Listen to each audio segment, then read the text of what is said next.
경기도가 집합금지 명령 등 방역수칙을 위반한 식당과 종교시설 등 19곳을 적발했습니다. 적발된 시설에 대해서는 과태료 부과 등 행정처분이 내려집니다. 코로나19 확산을 막기 위해 5인 이상 사적 모임이 금지됐습니다. 동창회와 직장 회식 등 친목 형태의 사적 모임은 금지되지만 가족 간 모임은 가능한데요. 헷갈리는 5인 이상 모임 금지 정리해드립니다. 코로나19 확산을 막기 위해 감염 위험을 무릅쓰고 현장에서 묵묵히 일하고 있는 의료진 등 필수 노동자들에게 용기를 북돋는 응원의 물결이 지역 곳곳에서 일고 있습니다. 경기도가 올해 추진한 정책 가운데 도민들의 가장 많은 지지와 인지도를 얻은 것은 코로나 방역 대책과 지역 화폐인 것으로 조사됐습니다.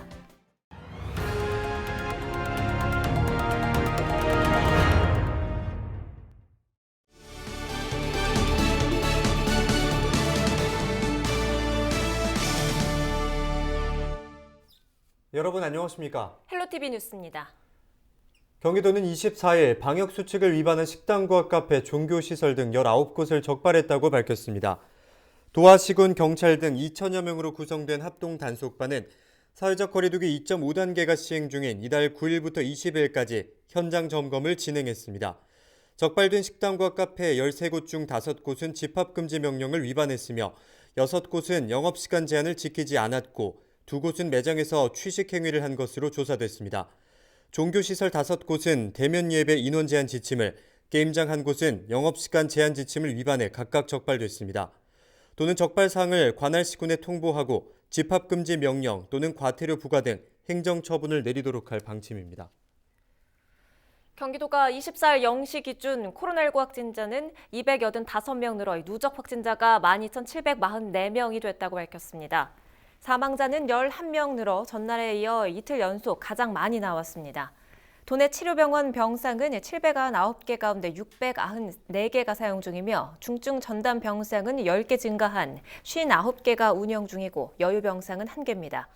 24일 0시 기준으로 치료병원 병상을 기다리고 있는 확진자는 153명, 생활치료센터에 대기 중인 확진자는 39명입니다. 코로나19 확진자가 연일 1,000명 안팎으로 발생하면서 수도권을 시작으로 전국에 5인 이상 사적 모임이 금지됐는데요. 아직 헷갈리는 부분이 많으실 겁니다. 이번 조치의 주요 내용을 한번 살펴보시죠. 사적 모임은 같은 장소에 같은 목적으로 5명 이상이 같은 시간대에 모이는 활동을 의미하는데요. 근무나 회의 등 모든 모임 자체를 금지하는 건 아니고 친목 형성 등 사적인 목적으로 모이는 경우를 말하는 겁니다. 동창회나 직장 회식, 송년회, 집들이 같은 모임이 여기에 해당하죠. 그럼 직장인들끼리 점심시간에 밥 먹으러 갈 때도 이 규제가 적용되는지 궁금하실 텐데요. 점심 식사는 업무가 아닌 사적 모임으로 간주되기 때문에 이 역시 5명 이상은 안 된다는 게 정부의 설명입니다.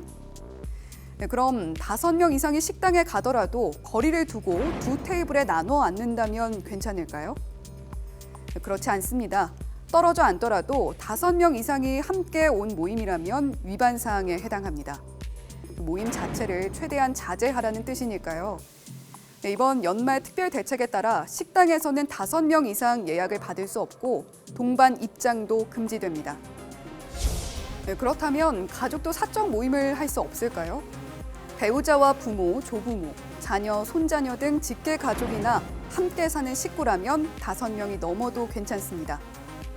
하지만 제사 등 가족 모임에 직계 가족 외에 형제자매나 친척들이 참여해서 5명 이상이 되는 건 금지 대상입니다.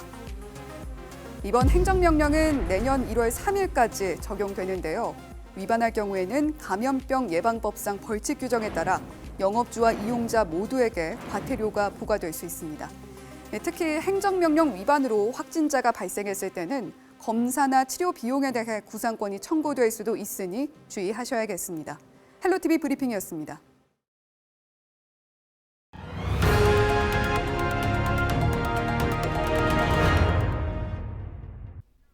내년 1월 3일까지 5인 이상 실내외 사적 모임이 금지되면서 사람도 경제도 위축되고 있는데요. 이럴 때일수록 응원을 전하자는 뜨거운 마음이 오가고 있습니다. 코로나19 대유행 속에서도 각자의 역할을 위해 묵묵히 맡은 바 업무에 최선을 다하고 있는 필수 노동자들에게 감사의 마음을 전하는 응원 캠페인에 포천시 의회가 동참했습니다. 감염 위험을 감수하고 대면 서비스를 중단 없이 펼치고 있는 보건의료 및 사회복지 종사자, 돌봄 종사자, 환경미화원, 배달업 종사자들을 격려하는 이번 캠페인에는 이들에 대한 제도 개선 목소리도 담겨 있습니다. 의정부시 드림스타트가 사례 관리 대상 182가정에 크리스마스 선물을 전달했습니다. 특히 직접 전달이 필요한 33가정에는 산타 봉사자가 찾아갔는데요. 의정부시는 이번 행사를 통해 자원봉사자들의 따뜻한 마음이 각 가정에 전달돼 건강하고 행복한 겨울을 보내기 바란다고 덧붙였습니다. 연천경찰서가 전국 최초로 탄력순찰 홍보 문구가 새겨진 커피 컵홀더를 제작해 관내 20여 개 지역 소상공인이 운영하는 카페에 배부했습니다. 범죄로부터 안전한 도시 만들기에 더해 소상공인에게는 경제적 나눔을 실현해 큰 호응이 이어지고 있습니다. 지금까지 오늘의 이슈였습니다. 네, 경기도 교육청이 코로나19 확산을 막기 위해 유치원과 초중고 원격 수업을 내년 2월까지 연장한다고 밝혔습니다. 도교육청은 이번 결정은 학생 보호와 추가 확진을 막기 위한 선제 조치라며 학사 일정을 안전하게 마무리할 수 있도록 각급 학교의 방역 관리를 당부했습니다. 또한 내년 1월과 2월에 예정된 졸업식과 종업식 등도 모두 비대면으로 진행하기로 했습니다. 민선 7기 2년을 맞은 경기도에서는 올해 다양한 정책을 추진해왔습니다. 그렇다면 도민들이 생각하는 올해 최고의 정책은 무엇일까요? 경기도가 도민 2,000명을 대상으로 여론조사를 실시했는데요. 코로나19와 관련된 방역 정책과 경제 분야가 최고의 관심사로 나타났습니다. 김호 기자가 정리했습니다. 올해 경기도가 추진한 최고 정책은 도민들이 가장 잘 알고 있는 인지도 부분과 가장 많은 지지를 보인 지지도 부분으로 나눠 조사됐습니다. 먼저 인지도 부분은 경기 지역 화폐가 98%로 1위를 차지했습니다. 재난지원금과 공공배달앱 출시 등과 연계돼 많이 알려진 것으로 분석됩니다. 신천지 교회에 대한 강력 대응과 마스크 의무화 등 코로나19 상황에서 신속히 대처한 방역 정책이 93.8%로 2위를 기록했습니다. 재난기본소득과 소비지원금 등 코로나19 경제 방역 정책이 3위, 청년 기본소득과 24시 닥터헬기 등이 각각 4위와 5위를 차지했습니다. 사용기간이 제한된 지역화폐로 지급함으로써 전통시장과 골목상권에 자금이 흐르고 소상공인과 영세 자영업자들의 매출을 늘려서 경제 순환을 되살리는 마중물이 되도록 설계했습니다. 수술실 내 불법 의료 행위와 인권 침해를 막기 위한 수술실 CCTV 설치가 84.1%로 6위를 차지했고 올해부터 시행된 고교 무상급식이 7위로 나타났습니다. 또 지난해부터 큰 화제가 됐던 하천 계곡 불법 행위 근절 대책은 8위, 아프리카 돼지열병 대응과 중고교 무상교복 지원 사업이 각각 9위와 10위를 차지했습니다. 도민들이 가장 지지하는 정책으로는 인지도 부문에서 2위를 차지했던 코로나19 방역 정책이 92.4%로 1위를 기록했습니다. 선별진료소 확대 등 경기도의 신속한 방역 정책이 도민들의 높은 지지를 받았습니다. 수술실 CCTV 설치가 92.1%로 2위를 차지했고 하천 계곡 불법행위 근절 대책이 3위를 기록했습니다. 24시 닥터헬기는 4위, 인지도 1위를 차지한 경기 지역 화폐는 5위를 기록했습니다. 병상이 충분하지 못한 상황에서 확진자 급증으로 병실 입원 대기자가 급증하고 있습니다. 입원 대기 중에 위중증으로 악화되거나 사망하는 사례가 발생하고 있어서 이에 대한 적절한 대응이 필요합니다. 그래서 경기도형 특별생활치료센터를 운영하기로 했습니다. 지지도 6위는 89%를 기록한 아프리카 돼지열병이 차지했고 신천지 교회 강력 대응 등 보건 방역 정책이 7위, 반도체 클러스터 산업단지 유치가 8위, 일본 반도체 수출 규제 대응과 혁신산업 클러스터 조성이 각각 9위와 10위를 기록했습니다. 조사 결과 지지도와 인지도에서 모두 코로나19 방역 정책과 경제 정책이 높은 순위를 기록했습니다. 따라서 올해는 코로나19 관련 정책이 도민들의 삶에 큰 영향을 준 것으로 분석됩니다. 이번 조사는 경기도가 한국리서치에 의뢰해 지난 12월 1일부터 14일까지 2주간 만 18세 이상 경기도민 2,000명을 대상으로 실시했으며 95% 신뢰 수준의 표본 오차는 플러스 마이너스 2.19%포인트입니다. 헬로티비 뉴스 김호입니다. 깡통 전세가 기승을 부리고 있습니다.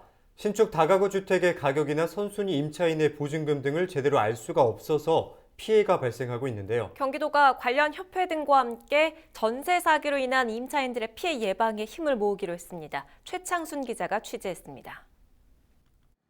수원 일대 오피스텔의 세입자 700여 명이 수천만 원의 보증금을 날릴 위기에 처했습니다.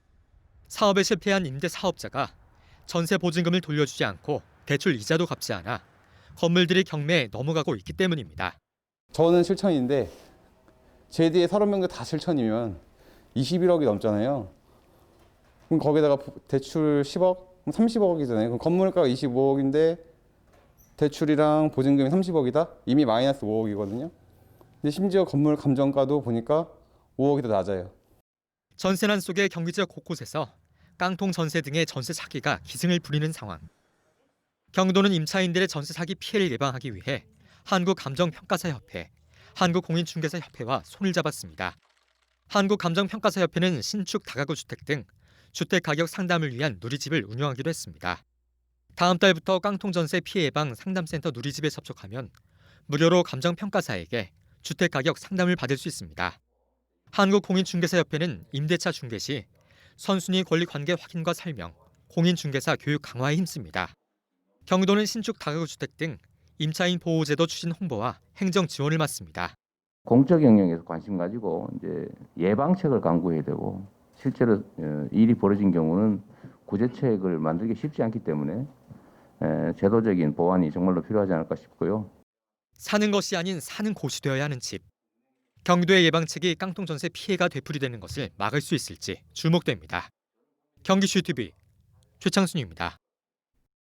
오염 토양 정화 문제를 두고 공사가 중단된 의정부 옛 미군 기름 저장소 부지 개발이 장기화될 전망입니다. 의정부 시는 최근 해당 부지 사업 시행자인 나리백시티와 국방부에 2년 내 오염된 토양을 정화하도록 명령했다고 밝혔습니다. 이에 따라 나리백시티는 오염 토양을 먼저 정화한 뒤 책임 소재와 정화 비용 문제를 국방부와 논의하기로 했습니다. 이에 앞서 사업 시행자인 나리백시티와 국방부는 오염 토양에 대한 정화 책임을 놓고 갈등을 빚으면서 공사가 중단됐습니다. 양주시가 치매 노인 요양시설을 건립합니다. 옥정동 6,000제곱미터 부지에 건립되는 요양시설은 294억 원의 사업비가 투입돼 지상 2층 규모로 건립됩니다. 특히 기존의 노인 요양시설이 갖고 있는 폐쇄적인 환경을 개선하기 위해 가정적인 펜션형 공간으로 조성될 예정입니다. 시는 내년 타당성 조사와 용역을 실시한 뒤 2023년 공사에 들어가 2024년 완공할 계획입니다. 한탄강 유네스코 세계지질공원 국제학술대회가 오는 28일 온라인으로 개최됩니다. 한탄강 지질공원의 지속가능한 발전을 주제로 열리는 이번 회의에는 패트릭 맥기버 전 유네스코 세계지질공원 사무총장과 이수재 유네스코 세계지질공원 이사, 그리고 포천시 부시장 등이 패널로 참가합니다. 이번 학술회의에는 지난 7월 한탄강 유네스코 세계지질공원 인증 후 처음 열리는 행사로 한탄강에 대한 관심이 세계로 확대되는 기회가 될 전망입니다. 경기도가 접경지역 5개 시군 군부대 주변 지역에 총 32억 원을 투자합니다. 군사시설로 낙후된 지역 주민들의 편의시설과 안전시설을 확충하기 위한 사업입니다. 포천시의 경우 영송리 군 반호벽을 철거하고 평화안보공원 조성에 4억 5천만 원이 투입되고 동두천에는 하봉암동 부대 인근 도로 정비 사업 등에 1억 7,500만 원의 도비가 지원될 예정입니다. 현재 경기도 내에는 600여 곳의 군부대가 주둔하고 있으며 경기 북부 면적의 43%가 군사시설 보호구역으로 묶여 있습니다. 경기도는 지난 2017년에 군부대와 접경지역 주민 지원에 관한 조례를 제정해 매년 군부대 주변 지역 지원 사업을 하고 있습니다. 네, 헬로티비 나라 뉴스를 모두 마칩니다. 함께해 주신 여러분 고맙습니다.